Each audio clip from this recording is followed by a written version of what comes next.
ఒక్కసారి కొమ్మూరి గోల్డ్ కి కాల్ చేయండి. తాకట్లో ఉన్న మీ బంగారాన్ని విడిపించి మార్కెట్ ప్రైస్ కి వాళ్ళు కొనుక్కుని మిగతా డబ్బులు మీకు ఇచ్చేస్తారు. అందరికీ నమస్కారం. వెల్కమ్ టు మనం టీవీ. నేను మీ పవన్ బేస్వాడ. మనతో పాటు ప్రముఖ సామాజిక రాజకీయ విశ్లేషకులు డివి శ్రీనివాస్ గారు ఉన్నారు. ఆయనతో మాట్లాడదాం. సార్ నమస్తే.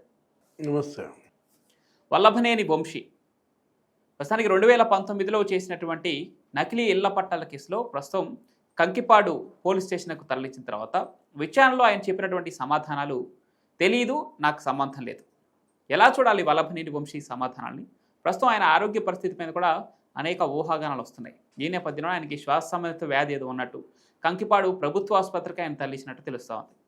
వల్లభనేని వంశీని చెప్పినటువంటి సమాధానాలు ఎలా చూడాలి? వైసీపీ ముఖ్య నేతలందరూ ఎవరైతే విచారణకు హాజరయ్యారో ఇవే సమాధానాలు చెప్తూ వస్తున్నారు. తెలియదు, గుర్తులేదు, మర్చిపోయారు. ఎలా చూడాలి సార్? అదుర్స్ సినిమా ప్రొడ్యూసర్ అనుకుంటా. అందుట్లో జూనియర్ ఎన్టీఆర్ అదే చెప్తాడు, ఇది తెలియదు, గుర్తులేదు, మర్చిపోయా అనే సమాధానాలు. నిన్న ఈ నకిలీ పట్టాల ఈ కుంభకోణం ఈ కేసులో కూడా అతను చెబుతూ అతను తెలియదు, గుర్తులేదు అని అంటూనే అవి అసలు మరేమంటున్నాడు, నిజమైన ప్రొబేషనరీ సర్టిఫికేట్లే అన్నాడు. అవేమీ నకిలీ కావు, అవి నిజంగానే ప్రొబేషనరీ సర్టిఫికేట్సే అన్నాడు. ఆ సమాధానం మనకి మూడో సమాధానం సింక్ అవ్వలేదు. ఇప్పుడు అవి నకిలీ పట్టాలు అనేది అసలు నాకు తెలియదు, అసలు నాకు సంబంధం లేదు, ఆ పట్టాలకి నాకు సంబంధం లేదు అన్నాడు. మరి అవి నిజంగానే ఆ సర్టిఫికెట్లన్నీ ఎలా చెప్తున్నాడు? ఒక 20 ప్రశ్నలు అడిగారు. నిన్న ఒక్కరోజు మొదటి రోజు కస్టడీలో 4.5 గంటలు డ్రిల్లింగ్ జరిగింది. కాకపోతే ఆయన హెల్త్ సహకరించకపోవటం, ఏది ఆ దగ్గు కావచ్చు, లేదా శ్వాసకోశ వ్యాధులు అంటున్నట్టున్నారు. నెక్స్ట్ అసలు ఇవాళ కూడా ఆయన పోలీస్ స్టేషన్లో కూడా ఏదో వాంతులు గెంతులు, మరి హాస్పిటలైజ్ అవుతారు. ఏది ఈ పూట కూడా ఆ విచారణ అంత సక్రమంగా సాగదేమో. వచ్చినా ఆ సమాధానాలే. ఇవాళ నకిలీ ఇళ్ల పట్టాలనేది అది క్షమించకూడదు. ఏది ఒక్క గన్నవరంలోనే కాదు, మచిలీపట్నంలో కూడా మనం అదే చూసాం.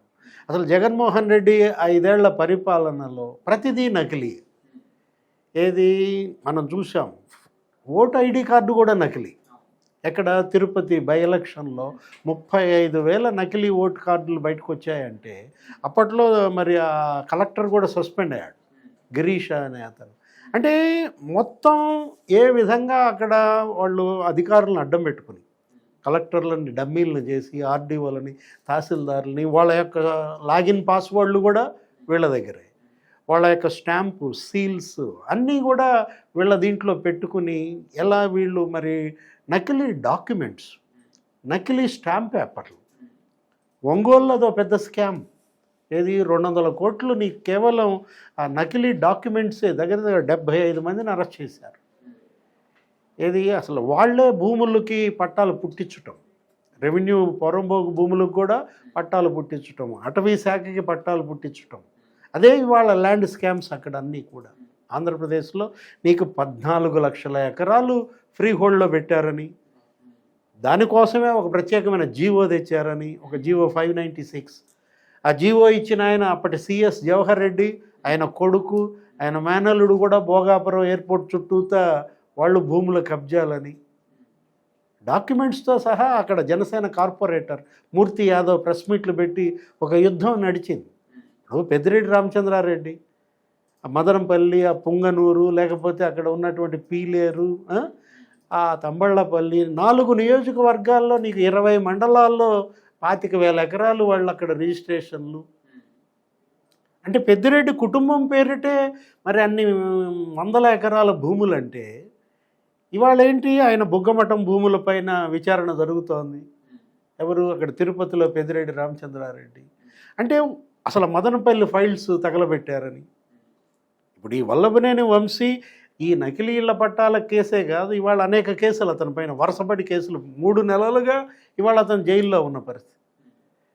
ఏది ఇప్పుడు మనం చూసాం, సత్యవర్ధన్ కిడ్నాప్ కేసు దగ్గర నుంచి గన్నవరం ఆ టీడీపీ కార్యాలయం దగ్ధం చేసిన కేసు, కానీ అక్కడ మట్టి మాఫియా, ఏది ఒక 210 కోట్ల స్కామ్ అని విజిలెన్స్ నీకు అక్కడ నిర్ధారించింది.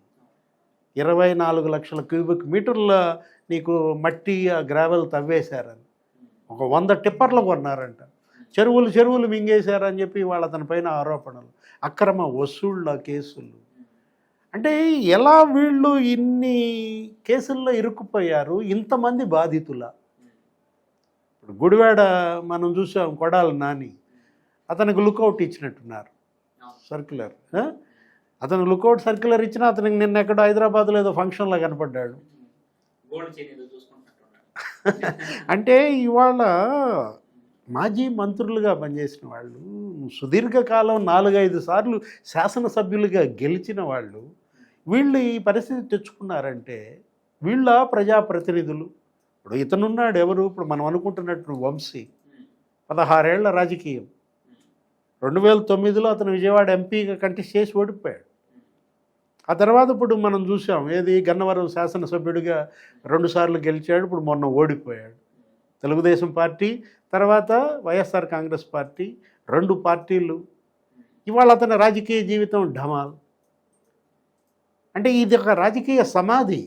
ఇది ఇవాళ వాళ్ళ వ్యక్తిగత రాజకీయ జీవితానికే కాదు, ఇవాళ ఆ పార్టీకి వీళ్ళు గుదిబండలుగా మారడం. ఏది వైఎస్ఆర్ కాంగ్రెస్ పార్టీ అసలు రాబోయే ఎన్నికల నాటికి అది ఉంటుందా? ఇప్పుడు జగన్మోహన్ రెడ్డి పరిస్థితి ఏంటి, అసలు ఆయన భవిష్యత్తు ఏమవుతుంది? ఆయన అరెస్ట్ అంటున్నారు. ఏది లిక్కర్ స్కామ్లో ఇవాళ వరుస పెట్టి ఇప్పటికీ 7గురు అరెస్ట్ అయ్యారు. మొత్తం సీఎంఓ దానిలో involvement. CMO principal secretary Dhananjaya Reddy arrest అయ్యారు. సీఎంఓ అప్పుడు CM OSD Krishnamohan Reddy arrest అయ్యాడు. ఆ తర్వాత సీఎం ఆయన కంపెనీ, సిమెంట్ కంపెనీ, అతని ఫైనాన్స్ డైరెక్టర్, అతను అరెస్ట్ అయ్యాడు, బాలాజీ గోవిందప్ప. అంటే మొత్తం సీఎంఓ ఇన్వాల్వ్మెంట్ ఇక్కడ కనపడుతున్న నేపథ్యంలో జగన్మోహన్ రెడ్డి అరెస్ట్ తప్పదంటున్నారు ఇవాళ, కాకపోతే రేపైనా. ఇంతమంది ఇప్పుడు పరారీలో ఉండటం ఏంటి, ఇంతమంది ఈ విధంగా కేసుల్లో ఇరుక్కోవటం ఏంటి? ఆంధ్రప్రదేశ్ 70 ఏళ్ల చరిత్రలో మొదటిసారి చూస్తున్నాం ఒక 5 ఏళ్ల పరిపాలన ఏ విధంగా రాష్ట్రాన్ని అధోగతి పాలు చేయడం, అభివృద్ధిని వెనక్కి నెట్టడం. ఇది కాదు, ఇన్ని అవినీతి కుంభకోణాల దగ్గర 9 లక్షల కోట్ల అవినీతికి పాల్పడ్డారని మనం తెలుగుదేశం పార్టీ, జనసేన వాళ్ళు వేసినటువంటి ఆ పుస్తకాలు చూసినట్లయితే, అంటే ఇవాళ ప్రతిదీ స్కీమ్ కూడా స్కామే. అంటే ప్రతి స్కీమ్లో వీళ్ళు స్కామ్కి పాల్పడటం అంటే మనం అన్నది అది ఆ జగనన్న ఇళ్ల కాలనీల స్కీమ్ అనేది. ఇప్పుడు ఇదే ఈ ఇళ్ల పట్టాలు అన్నారు కదా, ఈ ఇళ్ల పట్టాలు కావచ్చు, ఆ ఇళ్ళు కావచ్చు. అతను ఏమన్నాడు, నేను ఇళ్ళు కడతలేదు ఊళ్ళు కడుతున్నా అన్నాడు. ఇప్పటివరకు ఈ దేశంలో ప్రభుత్వాలు, ప్రధానమంత్రులు, ముఖ్యమంత్రులంతా ఇళ్ళు కట్టారు పేదలకి, నేను అసలు ఊళ్ళే కడుతున్నాను అన్న పెద్ద మనిషి ఆయన ఊళ్ళు కట్టడం దేవుడెరుగు, ఇవాళ ఊళ్ళని ముంచేశాడనమాట. అంటే ఎలా ఇవాళ మనం తీసుకున్నట్లయితే ఒక్క ఈ జగనన్న ఇళ్ళ కాలనీల పథకంలో మెరకేస్తున్నామని చెప్పి ఆ మట్టి మాఫియా, ఇదే ఇందాక మనం అనుకున్నది, 100 టిప్పర్లు ఒక్కొక్క నియోజకవర్గంలో అక్కడున్న ఎమ్మెల్యే కొన్నాడంటే, చెరువులన్నీ తవ్వేశారంటే, అంటే ప్రతి నియోజకవర్గంలో 210 కోట్లు మట్టి మాఫియా అంటున్నారు. ఏది గన్నవరం కావచ్చు, గుడివాడ కావచ్చు, మచిలీపట్నం కావచ్చు. అంటే ఇప్పుడు ఈ నకిలీ ఇళ్ల పట్టాల అంశం కూడా ఇంకా లోతైన విచారణ జరపాలి. ఇంకెక్కడ ఎన్నెన్ని నియోజకవర్గాల్లో ఇలా వీళ్ళు నమ్మించారు, ఓట్లు వేయించుకోవటం కోసం లేని పట్టాలని సృష్టించారు. వీటన్నిటిపైన కూడా లోతైన విచారణ జరపాలి. ఈరోజు ఇంకో సిట్ వేశారు. నిన్నటిదాకా మనం లిక్కర్ మీద సిట్ చూసాం, స్పెషల్ ఇన్వెస్టిగేషన్ టీం. ఇవాళ శాండ్ మీద సిట్ వేశారు. ఏది special investigation team sand mafia మీద. ఇక అసలు రేపు అసలు ఇళ్ల పట్టాల మీద కూడా ఒక సిట్ వేయాలా? ఎన్ని సిట్లు వేస్తే మరి జగన్మోహన్ రెడ్డి 5 ఏళ్ల ఈ అవినీతి కుంభకోణాలన్నీ తవ్వి తీస్తారో చూడాలి.